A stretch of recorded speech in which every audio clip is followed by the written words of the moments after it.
I want to work with the county. I know we won't be successful without the county. I know the county has 14 other great cities or 15 other great cities within the county, and they do a great job of assisting and working well, and that's what I want to do.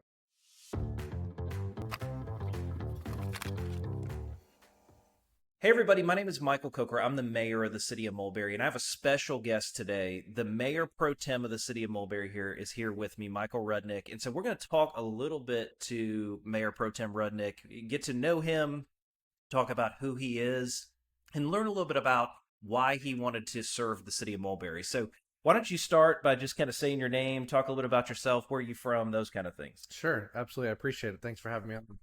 My name is Michael Rudnick, and I live obviously in the city of Mulberry in District 4. I grew up, for the most part, in Georgia. I moved here when I was about 10 years old and grew up in Marietta. Went to college at the University of Georgia. After college, moved to Gwinnett County in 2010 and took a job with Enterprise Rent-A-Car. I worked for about 13 years, moved to Kentucky, moved back to Gwinnett County because of how good the schools were for my son.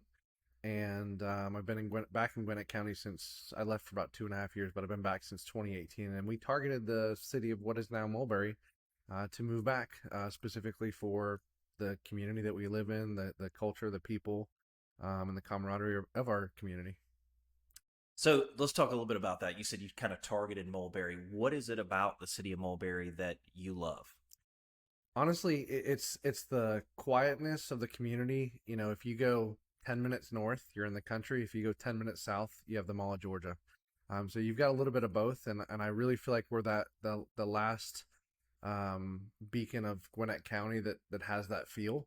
That we can see goats in our community, and we can have the biggest mall in the state of Georgia in our community. So it's not very often you can have both those things within a 5 or 10 minute car ride, and we really have enjoyed getting to know the community and the school and the teachers and friends and church, and it's nice to go to the grocery store and see people that you know, and go to church and see people that you know, and just be out and about and really put down roots and get to be part of a community. Talk to us a little bit about your day job. I know you're not the mayor pro tem; it's not your full time job. What is your day job? What do you do? And just kind of explain that to everybody. Yeah, so 5 years ago, I kind of took a leap of faith and I got into government work. I work for the city of Lawrenceville. I'm the fleet director for them. So when the job came available, I kind of had a background with Enterprise Rent-A-Car. I saw a job title for fleet, and I said, that sounds like something I could do. Had never worked in government before, and this was in January of 2020. Heck of a time to take a government job 3 months before COVID hit. Ended up being a safe choice, which worked out well. So I took a job as a fleet director. I've enjoyed it thoroughly. I've learned a lot about government and how it works differently than the private sector, and kind of the rules and regulations and what you have to live by, and the fact that everything you do, you're serving the community. We're a support department, so we buy all the vehicles, sell all the vehicles, maintain, fix. I've got a staff of employees that work for me. We work on everything from police cars to bucket trucks to front loaders and diggers and lawnmowers and blowers. Everything you see out in the community that the city has a City of Lawrenceville logo on it, trailers. We maintain those things, and we make sure that they're safe in the community, and we make sure that they're able to get out during emergencies and during routine work to make sure they can take care of all the needs of the city of Lawrenceville. So obviously relying on that municipal experience that you have, how has that municipal experience with Lawrenceville benefited you in Mulberry?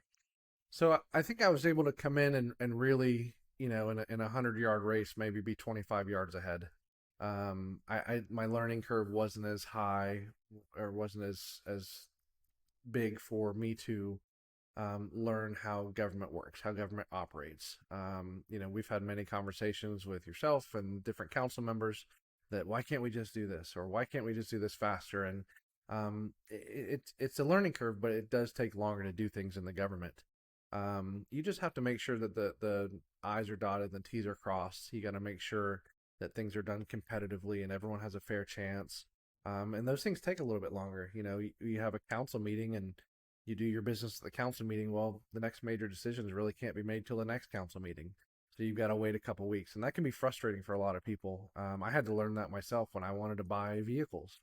and I had dealers ready to sell them to me, and um, it has to go on the agenda as an agenda item, get approved by council, and next thing I know, I got to tell a dealer I got to wait a couple weeks, and they're not used to that as well. Yeah, I would say that definitely took some getting used to for me. Obviously, coming from the law practice world, I mean, if we need something, we immediately file it, we immediately move on it. And I will tell you that municipal government work is very different. And I think a lot of times municipalities get a bad rap of like, oh, it's government, everything just moves slowly. But I don't think people understand the legal procedures and Hmm. hoops that have to be jumped over. I mean, sometimes you have to advertise something in the Hmm. newspaper. It can take a month Hmm. just before you make that decision. So I appreciate that. I understand too. You just recently graduated. Can you talk a little bit about that and maybe how that might benefit Mulberry as well? Sure, yeah. I graduated from the University of Georgia with my master's degree in public administration, so it's called an MPA. And what that is basically a degree in government. You can take different tracks. You can take the policy track. I took the local government track, which I think fits well with the city of Mulberry and my day job. I was fortunate enough to be that Lawrenceville has a tuition reimbursement program. So along the way, I paid for tuition. They would reimburse me. It took about just under 3 years to complete. So I was doing two classes a semester while working a full time job, while taking care of Mulberry. So I'm very excited to see where that takes me and see what that does for me.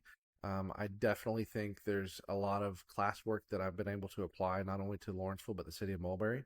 And when you apply coursework, it not always is practical, but you kind of blend those two things together, and it aids in coming up with answers maybe a little bit quicker, a little bit more thorough. And I really think it will benefit the city of Mulberry having that extra added knowledge of what's going on in different areas in which I can be useful.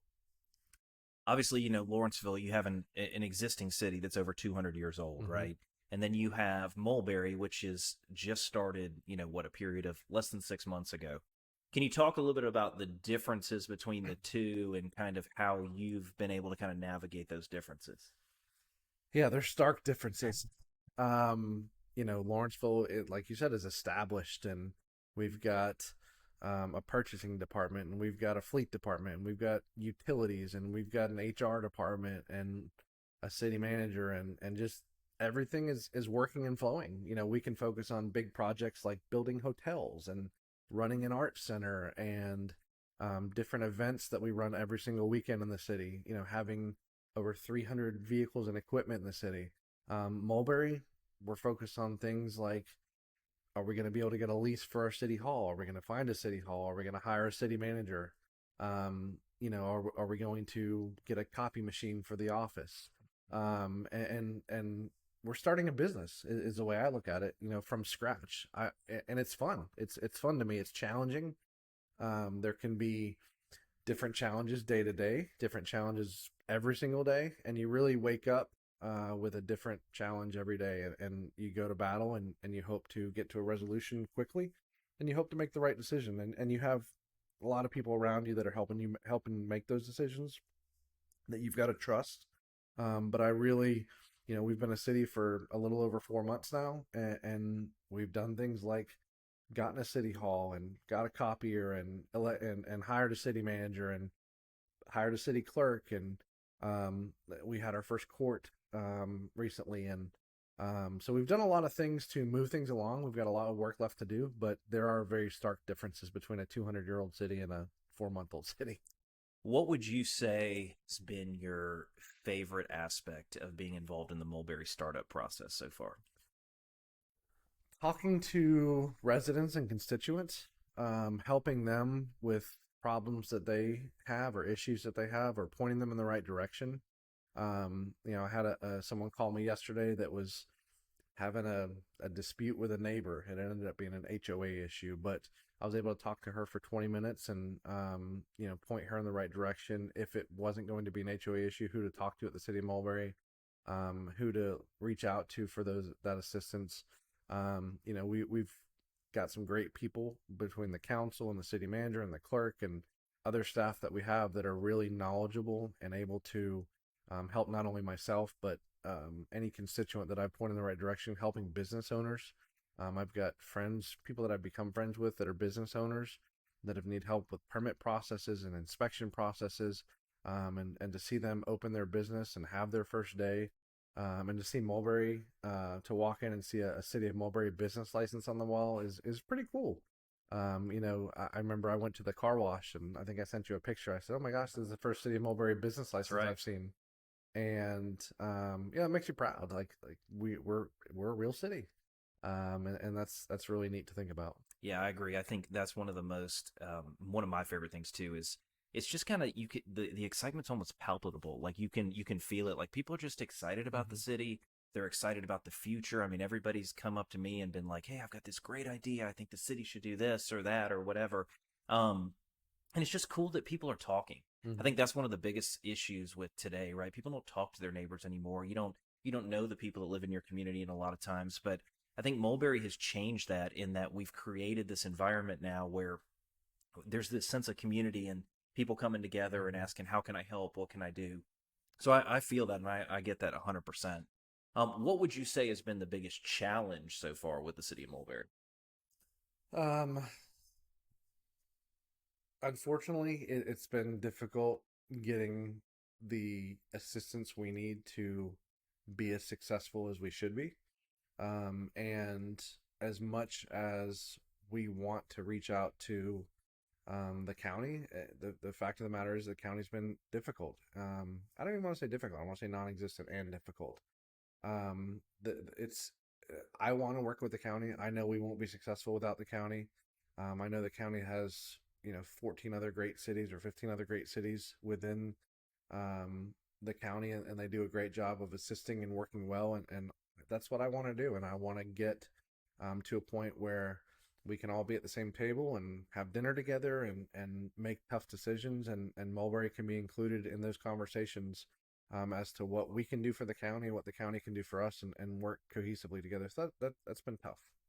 If you could sit down, obviously, with county leadership, and if you could say one thing to them, what would be that message that you'd want to convey?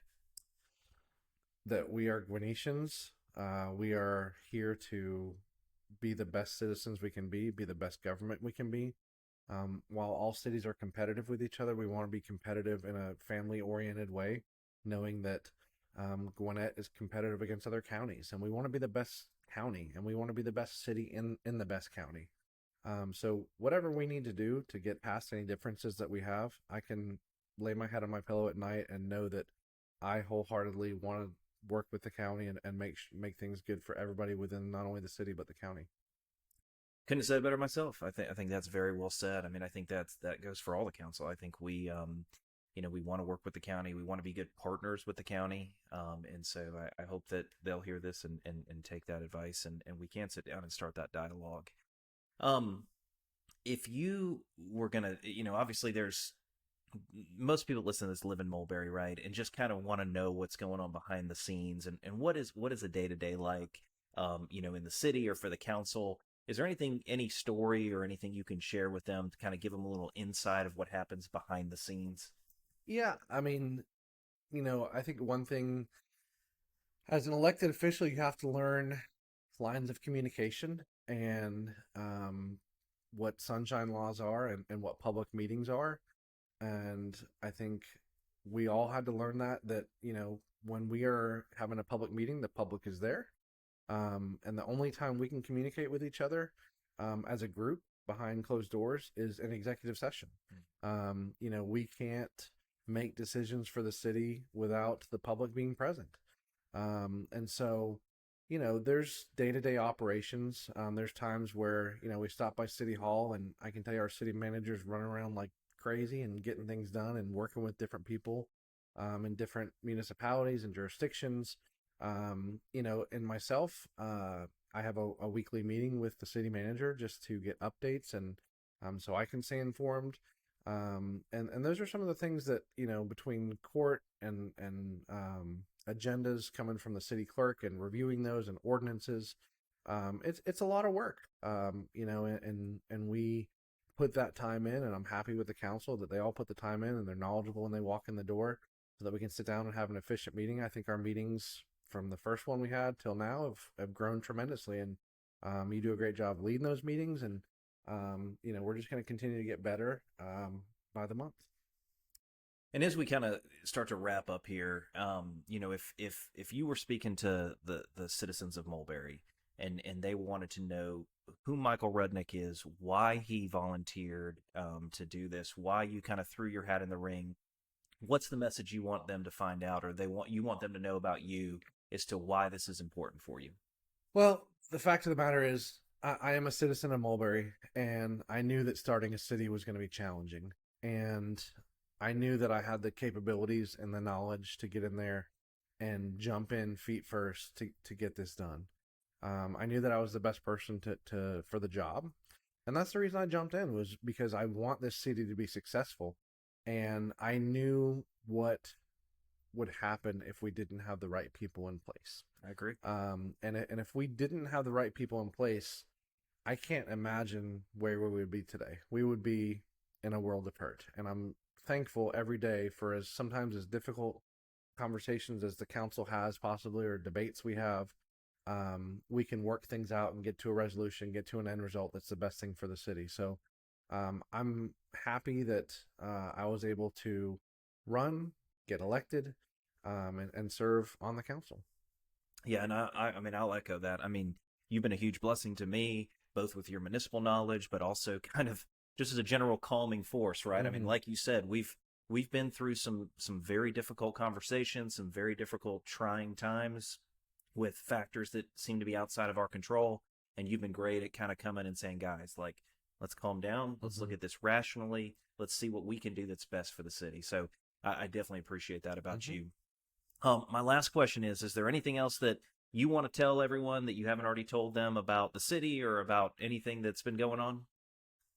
The biggest thing I can tell people is continue to be excited, but also understand that building a city takes time. As much as I'd love to have a city center and a city hall by the end of this year, that's just not realistic. And know that the council is working as quickly as possible to make this the best place in the county of Gwinnett to live. And I feel confident that we'll be able to do that in short order. Awesome. Well, thank you so much for joining us on the podcast today. That was awesome. And I felt like even I learned something. So again, for those of you that are listening out there, my name is Michael Coker. I'm the mayor. We had this special guest, Michael Rudnick, the mayor pro tem, here today. But if you guys have any questions, either for me or for the mayor pro tem, we're very accessible. I get stopped all the time at the grocery store. People grab my arm to ask me a question. I'm sure they do the same to you. Shoot us an email, give us a phone call, but even just stop and say hello. We'd love to get to know you, and we'd love hearing your ideas about the city and everything that's happening in Mulberry. So if you like getting these updates, if you like learning more about the council and the team we have at Mulberry, obviously like and subscribe, and thanks for listening.